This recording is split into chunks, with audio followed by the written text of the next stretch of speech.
എല്ലാവർക്കും സുഖമാണെന്ന് വിശ്വസിക്കുന്നു. ഡെയിലി അപ്ഡേറ്റിലേക്ക് എല്ലാവർക്കും സ്വാഗതം. നാളെ മെയ് 18-ാം തീയതിയും തുറന്നുള്ള ദിവസങ്ങളിലും നിങ്ങൾ ശ്രദ്ധിക്കേണ്ട വളരെ പ്രധാനപ്പെട്ട കാര്യങ്ങളാണ് ഈ ഒരു വീഡിയോയിൽ വ്യക്തമാക്കുന്നത്. വീഡിയോയുടെ വിശദാംശങ്ങളിലേക്ക് കടക്കുന്നതിന് മുമ്പ് കൂടുതൽ ആളുകളിലേക്ക് ഇൻഫർമേഷൻ എത്താൻ ഷെയർ ചെയ്യുക, ലൈക്ക് ചെയ്യുക. ഫേസ്ബുക്കിലൂടെ കാണുന്ന ആളുകൾ ഫോളോ ചെയ്യുക. വീഡിയോയുടെ വിശദമായ വിവരങ്ങളിലേക്ക് വരാം. കർഷകരെല്ലാം ശ്രദ്ധിക്കേണ്ട വളരെ പ്രധാനപ്പെട്ട കാര്യമാണ്. PM കിസാൻ സമ്മാൻ നിധിയിൽ ഉൾപ്പെട്ടിട്ടുള്ള ആളുകൾ പ്രത്യേകമായിട്ടും ശ്രദ്ധിക്കണം. ഇന്ത്യയിലെ എല്ലാ കർഷകർക്കും ആധാർ നമ്പർ സംവിധാനം പോലെ യുണീക്കായിട്ടുള്ള കർഷക രജിസ്ട്രേഷൻ നമ്പർ നൽകുന്ന അഗ്രിസ്റ്റാക്ക് കർഷക രജിസ്ട്രേഷൻ പദ്ധതിക്ക് കേരളത്തിൽ തുടക്കമായിരിക്കുകയാണ്. ഇന്ത്യയിലെ എല്ലാ കർഷകർക്കും യുണീക്കായ കർഷക രജിസ്ട്രേഷൻ നമ്പർ നൽകുന്നതിലൂടെ കർഷകർക്ക് വേണ്ട വിവിധ പദ്ധതികൾ ഈ രജിസ്ട്രേഷൻ നമ്പർ മുഖേന ഏകീകരിക്കാനാണ് പദ്ധതി.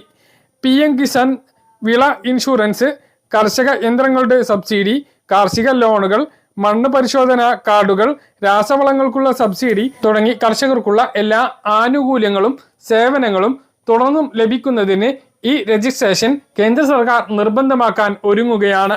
ഇതിന് മുന്നോടിയായി ആദ്യഘട്ടത്തിൽ കൃഷി ഭവനുകൾ മുഖേന സൗജന്യമായി തന്നെ കർഷകർക്ക് രജിസ്ട്രേഷൻ ചെയ്ത് കൊടുക്കുന്ന നടപടി ഇപ്പോൾ ആരംഭിച്ചിട്ടുണ്ട്. ഇതിനായി കർഷകർ ആധാർ കാർഡ്, ഭൂനികുതി റെസീറ്റ്, ആധാറുമായി ബന്ധിപ്പിച്ചിട്ടുള്ള മൊബൈൽ ഫോൺ എന്നിവയുമായി പദ്ധതിയുടെ ഗൗരവം മനസ്സിലാക്കി നിങ്ങളുടെ കൃഷിഭവനിൽ ചെന്ന് എത്രയും വേഗം ഇത് രജിസ്റ്റർ ചെയ്യേണ്ടതാണ്. ആധാറുമായി ബന്ധപ്പെട്ട് സംസ്ഥാന IT മിഷൻ പുതിയ നിർദ്ദേശങ്ങൾ പുറപ്പെടുവിച്ചിട്ടുണ്ട്. ആധാർ സേവനവുമായി ബന്ധപ്പെട്ട് സംസ്ഥാന ആധാർ നോഡൽ ഏജൻസിയായ കേരള സംസ്ഥാന IT മിഷൻ നിർദ്ദേശങ്ങൾ പുറപ്പെടുവിച്ചു. നവജാത ശിശുക്കൾക്ക് ആധാർ എൻറോൾ ചെയ്യാനും 5 വയസ്സുവരെയുള്ള കുട്ടികളുടെ ആധാർ എൻറോൾമെന്റ് സമയത്ത് അവരുടെ ബയോമെട്രിക് അഥവാ വിരലടയാളം, കൃഷ്ണമണി രേഖ എന്നിവ ശേഖരിക്കുകയില്ല എന്നും IT മിഷൻ അറിയിച്ചു.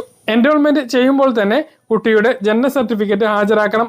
ജനന സർട്ടിഫിക്കറ്റ് ലഭിച്ച ഉടനെ തന്നെ ആധാർ എൻറോൾമെന്റ് പൂർത്തിയാക്കുന്നത് സർക്കാർ സേവനങ്ങൾ, കുട്ടിയുടെ ചികിത്സ, മറ്റു കാര്യങ്ങൾ എന്നിവ എളുപ്പമാക്കുന്നതിനും ഭാവിയിൽ സഹായിക്കും എന്നും IT മിഷൻ ഓർമ്മപ്പെടുത്തുന്നു. കുട്ടികളുടെ 5-ാം വയസ്സിലും 15-ാം വയസ്സിലും ബയോമെട്രിക് നിർബന്ധമായും പുതുക്കുകയും വേണം. 5-ാം വയസ്സിലെ നിർബന്ധിത ബയോമെട്രിക് പുതുക്കൽ 7 വയസ്സിനുള്ളിലും 15 വയസ്സിലെ നിർബന്ധിത ബയോമെട്രിക് പുതുക്കൽ 17 വയസ്സിനുള്ളിലും നടത്തിയാൽ മാത്രമേ സൗജന്യ പുതുക്കൽ സൗകര്യം ലഭ്യമാവുകയുള്ളൂ. അല്ലാത്ത പക്ഷം 100 രൂപ ഈടാക്കുകയും ചെയ്യും. നിർബന്ധിത ബയോമെട്രിക് പുതുക്കൽ കുട്ടികളുടെ ആധാറിനെ ശക്തിപ്പെടുത്തുന്നു. പുതുക്കൽ നടത്താത്ത ആധാർ കാർഡുകൾ അസാധുവാകാൻ സാധ്യതയുണ്ട്. സ്കോളർഷിപ്പ്, റേഷൻ കാർഡിൽ പേര് ചേർക്കൽ, സ്കൂൾ കോളേജ് അഡ്മിഷൻ, എൻട്രൻസ് പരീക്ഷകൾ, DigiLocker, Aadhaar, PAN card മുതലായവയ്ക്കെല്ലാം ആധാർ കാർഡ് നിർബന്ധമാണ്. തക്ക സമയത്ത് നിർബന്ധമായും ബയോമെട്രിക് പുതുക്കൽ നടത്തിയാൽ പരീക്ഷാ രജിസ്ട്രേഷൻ സമയങ്ങളിൽ വിദ്യാർത്ഥികൾ നേരിടുന്ന ബുദ്ധിമുട്ടുകൾ ഒഴിവാക്കാനാകും എന്നും IT മിഷൻ ഓർമ്മിപ്പിക്കുന്നു.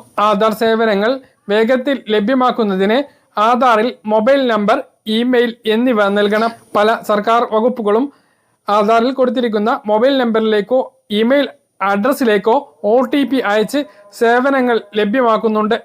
5 വയസ്സുവരെ പേര് ചേർക്കൽ, നിർബന്ധിത ബയോമെട്രിക് പുതുക്കൽ, മൊബൈൽ നമ്പർ, ഇമെയിൽ ഉൾപ്പെടുത്തൽ എന്നീ സേവനങ്ങൾ അക്ഷയ കേന്ദ്രങ്ങൾ വഴിയും മറ്റ് ആധാർ സേവന കേന്ദ്രങ്ങൾ വഴിയും കഴിയുന്നതാണ്. ആധാർ എടുത്ത് 10 വർഷം കഴിഞ്ഞിട്ടുള്ള മുതിർന്നവരും ആധാർ കാർഡ് പുതുക്കുകയും മൊബൈൽ നമ്പർ അപ്ഡേറ്റ് ചെയ്യുകയോ ചേർക്കുകയോ ചെയ്യലും നിർബന്ധമാണ്. ആധാറുമായി ബന്ധപ്പെട്ട സംശയങ്ങൾക്കും പരാതികൾക്കും സിറ്റിസൺ കോൾ സെന്റർ നമ്പർ ആയിട്ടുള്ള 1800 42 51 1800 എന്ന നമ്പറിലോ തിരുവനന്തപുരത്തെ നമ്പർ ആയിട്ടുള്ള 0471 23 35 523 എന്ന നമ്പറിലോ സംസ്ഥാന IT mission Aadhaar section number ആയിട്ടുള്ള 0471 252 54 42 എന്ന നമ്പറിലോ ബന്ധപ്പെടാവുന്നതാണ്. മറ്റൊരു പ്രധാനപ്പെട്ട അറിയിപ്പ്, കാലവർഷം തെക്കൻ അറബിക്കടലിൽ കന്യാകുമാരിക്ക് മേലെ കൂടുതൽ ഭാഗങ്ങളിലേക്ക് വ്യാപിച്ചു. മാലിദ്വീപ്, കന്യാകുമാരി മേഖലകളിൽ പടിഞ്ഞാറൻ കാറ്റിന്റെ രൂപത്തിലാണ് കാലവർഷം എത്തുന്നത്.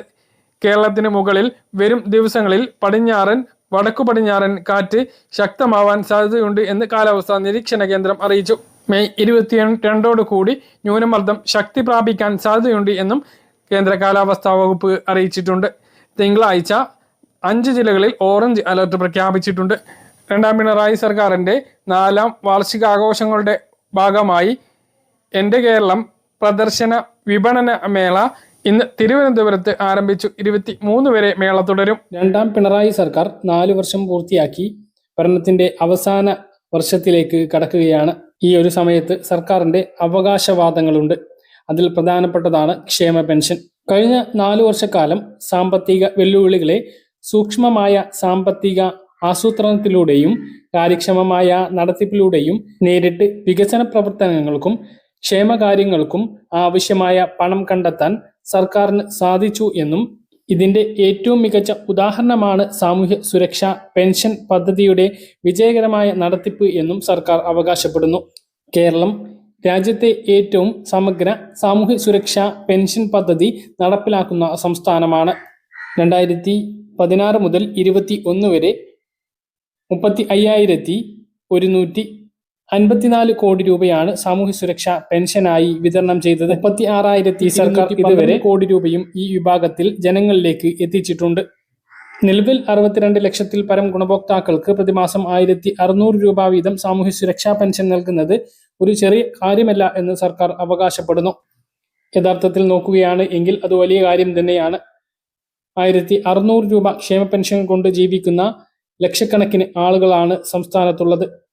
മറ്റു വരുമാനങ്ങളില്ലാതെ ഈ മാസം ലഭിക്കുന്ന 1,600 തന്നെ കാത്തിരിക്കുന്ന നിർധരരായിട്ടുള്ള നിരവധി പേരാണ് സംസ്ഥാനത്തുള്ളത്. ഒരു കാലത്ത് 600 രൂപയുണ്ടായിരുന്ന സാമൂഹ്യ സുരക്ഷാ പെൻഷനാണ് ഇപ്പോൾ 1,600 എത്തി നിൽക്കുന്നത്. നിലവിലെ സർക്കാർ 2021 ഇലക്ഷനെ നേരിടുമ്പോൾ 1,600 രൂപ ക്ഷേമ പെൻഷൻ 2,500 എത്തിക്കും എന്ന് അവകാശപ്പെട്ടിരുന്നു. പക്ഷേ 4 വർഷം കഴിയുമ്പോഴും അതിൽ 1 രൂപ പോലും വർദ്ധിപ്പിക്കാൻ സർക്കാരിനായിട്ടില്ല. എന്നാൽ ഇനി വരുന്ന പഞ്ചായത്ത് ഇലക്ഷൻ, നിയമസഭാ ഇലക്ഷന് മുന്നോടിയായിട്ട് 2 ഘട്ടങ്ങളിലായി സാമൂഹ്യ സുരക്ഷാ പെൻഷൻ വർദ്ധിപ്പിച്ച് തെരഞ്ഞെടുപ്പ് വാഗ്ദാനത്തിലേക്ക് എത്തിക്കും എന്നുള്ളതാണ് ഇപ്പോൾ ലഭിക്കുന്ന സൂചനകൾ.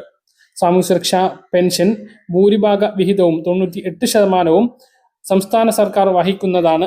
സംസ്ഥാനത്ത് വിതരണം ചെയ്യുന്ന സാമൂഹ്യ സുരക്ഷാ പെൻഷനുകളിൽ വാർദ്ധക്യകാല പെൻഷൻ, ദേശീയ വിധവാ പെൻഷൻ, ദേശീയ വികലാംഗ പെൻഷൻ എന്നിവയ്ക്ക് മാത്രമാണ് കേന്ദ്ര വിഹിതമുള്ളത്. അതും കേവലം 6.8 ലക്ഷം പേർക്ക് ശരാശരി 300 രൂപ വീതം മാത്രമാണ്. എന്നാൽ തുച്ഛമായ വിഹിതം പോലും കൃത്യമായി സംസ്ഥാനത്തിന് നൽകാൻ പെൻഷൻ ഗുണഭോക്താക്കളോട് ക്രൂരമായിട്ടുള്ള മനോഭാവം കേന്ദ്ര സർക്കാർ തുടരുകയാണ്. എന്നാൽ അത് ജനങ്ങളെ ബാധിക്കാത്ത രൂപത്തിൽ സംസ്ഥാന സർക്കാർ തന്നെ അതും മുൻകൂറായി വിതരണം ചെയ്യുന്നുണ്ട്. കഴിഞ്ഞ വർഷം മാർച്ച് മുതൽ അതാത് മാസം തന്നെ ക്ഷേമ പെൻഷൻ വിതരണം ചെയ്തു വരുന്നു. 5 ഗഡു ഇതിനിടയിൽ കുടിശ്ശിക വന്നു. അതിൽ 2 ഗഡു വിതരണം ചെയ്തു. 1 ഗഡു ഈ മെയ് മാസത്തെ പെൻഷനോടൊപ്പം വിതരണം ചെയ്യും.